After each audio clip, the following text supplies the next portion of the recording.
నైరుతి బంగాళాఖాతంలో ఏర్పడిన తీవ్ర వాయుగుండం శుక్రవారం మధ్యాహ్నానికి తుఫానుగా మారినట్లు భారత వాతావరణ శాఖ తెలిపింది. దీనికి ఫెయింజల్ గా నామకరణం చేశారు. ఇది పశ్చిమ వాయువ్య దిశగా కదులుతూ ఇవాళ మధ్యాహ్నానికి కార్తికాల్, మహాబలిపురం మధ్యలో తీరం దాటే అవకాశం ఉందని వెల్లడించింది. ఆ సమయంలో తీరం వెంబడి గరిష్టంగా గంటకు 90 కిలోమీటర్ల వేగంతో గాలులు వీస్తాయని తెలిపింది. ఆకస్మిక వరదలు వచ్చే ప్రమాదం ఉందన్న నేపథ్యంలో లోతట్టు ప్రాంతాల ప్రజలు అప్రమత్తంగా ఉండాలని విపత్తుల నిర్వహణ సంస్థ సూచించింది.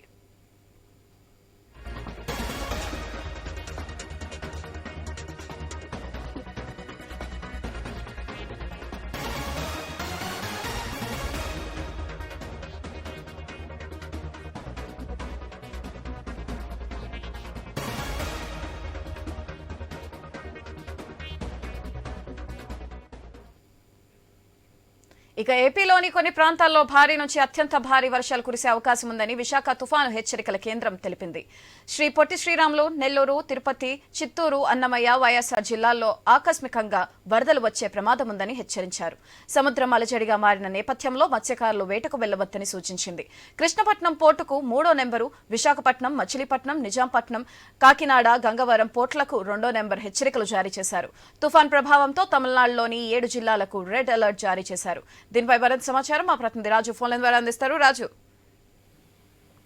Good morning సుధాత్రి. ఏదైతే గత 3 రోజులుగా కూడా శ్రీలంక నుంచి తమిళనాడు వైపు, తమిళనాడు నుంచి ఏపీ వైపు దూసుకొస్తున్నటువంటి వాయుగుండం కాస్త తుఫాన్ గా కూడా మారింది. గత రాత్రి తుఫాన్ గా మారినటువంటి దీనికైతే బెంగాల్ అని పేరు నామకరణం కూడా చేయడం జరిగింది. ఇది ప్రస్తుతం పుదుచ్చేరికి 180 కిలోమీటర్లు, చెన్నైకి ఆగ్నేయంగా 190 కిలోమీటర్ల మధ్యన అయితే కేంద్రీకృతమైనట్టు తెలుస్తుంది. ఇది నైరుతి దిశగా కదులుతూ ఈ రోజు సాయంత్రానికి అయితే తమిళనాడు పుదుచ్చేరి తీరం దగ్గర కరైకల్, మహాబలిపురం మధ్య తీరం దాటే అవకాశాలు ఉన్నట్టుగా అయితే వాతావరణ శాఖ అయితే ఇప్పటికే ప్రకటన జారీ చేసింది. ఈ నేపథ్యంలో ప్రస్తుతం తమిళనాడు సమీపంలో ఉన్నటువంటి తీర ప్రాంతాలంతా కూడా 70 నుంచి 80 కిలోమీటర్ల వేగంతో ఈదురుగాలు వీస్తున్నాయి. మరోవైపు తమిళనాడులోని తిరువల్లూరు, చెంగల్పట్టు, విల్లుపురం, పుదుచ్చేరి తదితర ప్రాంతాల్లో భారీ వర్షాలు కురుస్తున్నాయి. అదేవిధంగా లోతట్టు ప్రాంతాలు కూడా జలమయమవుతున్న పరిస్థితి కనిపిస్తుంది. ఈ నేపథ్యంలో ఈ రోజు సాయంత్రంకి అయితే దీని ప్రభావం ఏపీ మీద కూడా ఉండే అవకాశాలు అయితే ఎక్కువగా కనిపిస్తున్నాయి. దక్షిణ కోస్తా, రాయలసీమతో పాటు ఉత్తర కోస్తా జిల్లాల్లో పలు ప్రాంతాల్లో అయితే భారీ నుంచి అతి భారీ వర్షాలు కురిసే అవకాశం ఉన్నట్టుగా తెలుస్తుంది.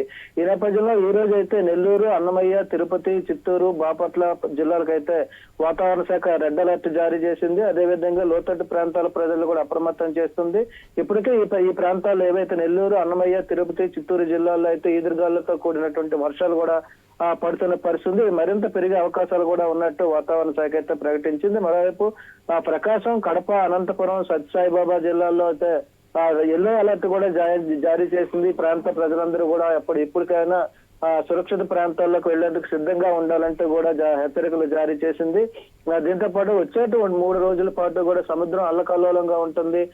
భారీ ఎత్తున రాకాశాలు ఎగసిపడే అవకాశాలు ఉన్న నేపథ్యంలో మత్స్యకారులకైతే పూర్తిగా వేట నిషేధించింది. అదేవిధంగా పౌల్ట్రీ ఫారాలకు సంబంధించి, పౌల్ట్రీ రంగము, అదేవిధంగా చేపల చెరువులకు సంబంధించి ఉన్నటువంటి రైతులు కూడా ఆకస్మిక వరదలు వచ్చే నేపథ్యంలో సంపదనంతా కాపాడుకోవాలని చెప్పి ఆ ప్రాంతాల్లో ఉన్నటువంటి నివాసం ఉండేటువంటి రైతులు కూడా దూర ప్రాంతాలకు వెళ్లాలని హెచ్చరికలు అయితే జారీ చేసింది. ఈ నేపథ్యంలో వచ్చే 3 రోజుల పాటు కూడా ఎంతో అలర్ట్ గా ఉండాల్సిన పరిస్థితి కనిపిస్తుంది. ఇప్పటికే ఏపీలో ఉన్నటువంటి పలు పోర్టులకు అయితే హెచ్చరికలు 3వ నెంబరు, 2వ నెంబర్ హెచ్చరికలు కూడా జారీ చేయడం జరిగింది. మరోవైపు లోతట్టు ప్రాంతాలే కాదు, ఎగువ ప్రాంతాల్లో ఉన్నటువంటి ఏదైతే గిరిశిఖర ప్రాంతాల్లో ఉన్నటువంటి గిరిజనులు వాగులు దాటే సమయంలో కూడా ఆకస్మికంగా వరద వచ్చే అవకాశం ఉంది. కాబట్టి ఆ గిరిజనులు కూడా అప్రమత్తంగా ఉండాలని చెప్పి వాగులు, వంకలు దాటిన సమయంలోనే, అదేవిధంగా చెక్ డ్యామ్స్ దాటే సమయంలో వాహనదారులందరూ కూడా అప్రమత్తంగా ఉండాలి. చుట్టూరు పరిసరాలన్నింటిలో కూడా సమీక్షించి ఎప్పటికప్పుడు పరిస్థితిని అంచనా వేస్తూ ముందుకు వెళ్లాలని చెప్పి అయితే రాష్ట్ర ప్రభుత్వం ఇప్పటికీ ఆదేశాలు జారీ చేస్తూ, మరోవైపు భారీ నుంచి అతి భారీ వర్షాలు కురిసే అవకాశాలు ఉన్నటువంటి జిల్లాల్లో ఆయా జిల్లా కలెక్టర్ ఇప్పటికే కంట్రోల్ రూమ్లు ఏర్పాటు చేసి క్షేత్రస్థాయిలో వీఆర్ఓల సహాయంతో ప్రత్యేక అధికారులు కూడా నియమించి ఎప్పటికప్పుడు పరిస్థితిని సమీక్షిస్తుంది. దీనికి సంబంధించి విపత్తుల నిర్వహణ శాఖ కూడా అప్రమత్తమైనట్టుగా తెలుస్తుంది. వచ్చే 3 రోజులు కూడా ఎంతో అలర్ట్ గా ఉండాలని చెప్పి, ప్రాణ నష్టం, ఆస్తి నష్టం జరగకుండా చర్యలు తీసుకోవాలని చెప్పి అయితే రాష్ట్ర ప్రభుత్వం భావిస్తుంది. దీనికి తగ్గట్టుగా కూడా ఏర్పాట్లు చేసినట్టుగా తెలుస్తుంది సుధాత్రి.